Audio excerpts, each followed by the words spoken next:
I am Dr. Arvinder Soin, Chairman and Chief Surgeon, Medanta Institute of Liver Transplantation and Regenerative Medicine. Let's understand who needs a liver transplant.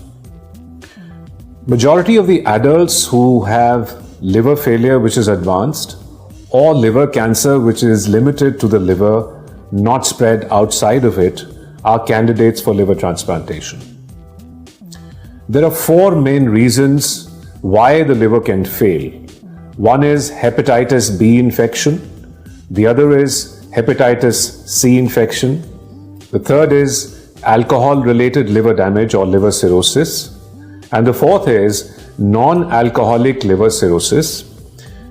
The fourth condition happens due to uncontrolled diabetes, obesity, dyslipidemia, which means you have very high cholesterol and triglycerides, a bad lipid profile. And diabetes, obesity, and dyslipidemia basically are part and parcel of a bad lifestyle. So these are lifestyle problems, and NAFLD or non-alcoholic fatty liver disease is basically a lifestyle disease and is currently the commonest cause of liver failure and liver cancer. Now, when any of these conditions becomes advanced, that means the patient has cirrhosis and signs and symptoms of liver failure, which means they have jaundice, they may have bleeding in the vomit or stool, they may have water in their tummy, or they may occasionally have excessive drowsiness or confusion, which is like a pre-coma state. In these situations, a liver transplant becomes essential.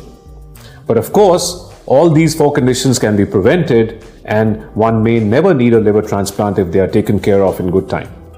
So anyway, once somebody has advanced liver failure, liver transplant is necessary. Now, liver transplant means that there will be a new liver put in the place of the old liver. The old bad liver, cirrhotic liver, is completely removed, and it is replaced by either a full liver from a brain dead person, which is like a voluntary donation for which you have to be on the waiting list, or it's replaced by half a liver from a living person who's a relative of the patient. For the first kind of transplant, which is called a deceased donor or a cadaveric liver transplant, one has to be on the waiting list, and this waiting list could typically be 6 to 12 months long. So it could be that much wait before one gets a liver transplant if you're on the waiting list. The other kind of liver transplant is a live donor liver transplant, in which half a liver is taken from a family member who has to be of a matching blood group, must be between 18 and 55 years of age, should not be too overweight or obese, and has to be like a close family member. That means they could be parents or children, brother, sister, husband, wife, even cousins, uncles, aunts, nephews, nieces. Before transplant, a detailed evaluation is done for the patient and the donor. For the patient, we make sure that they do not have any active infection, and if there's been an infection, that is treated. We also make sure that their other systems like heart, lungs, kidneys, the metabolic system, bone marrow, all are functioning normally. Of course, the liver is failing or failed, but the other systems must be working normally, and the patient must be free from infection in order to have a successful transplant.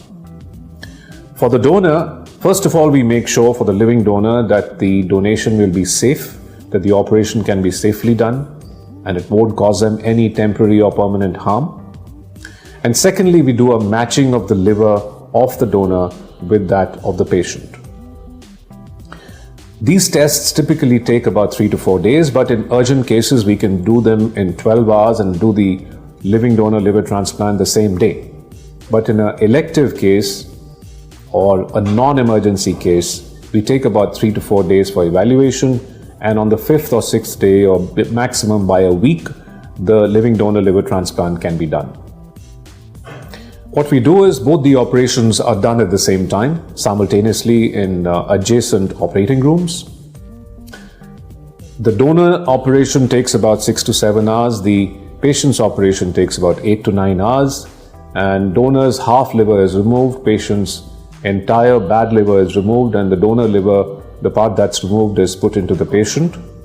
And then after the surgery, the donor remains in ICU for a day of observation. The patient is in ICU for about 3 to 4 days, after which they stay in the ward for about 5 days for the donor and about 10 days for the patient, after which they can go home.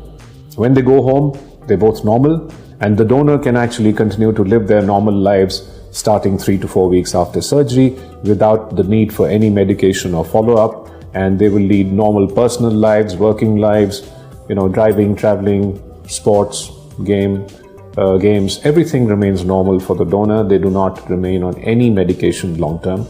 For the patient, normalcy takes about 2 months to come, and after that they can be absolutely normal in every way, except that they have to remain on long-term and lifelong follow-up and on at least one medication that prevents the rejection of the transplanted liver. Other than that, they're absolutely normal. If you look at them after 6 months, you can't tell that a particular patient has actually had a liver transplant. They look absolutely normal.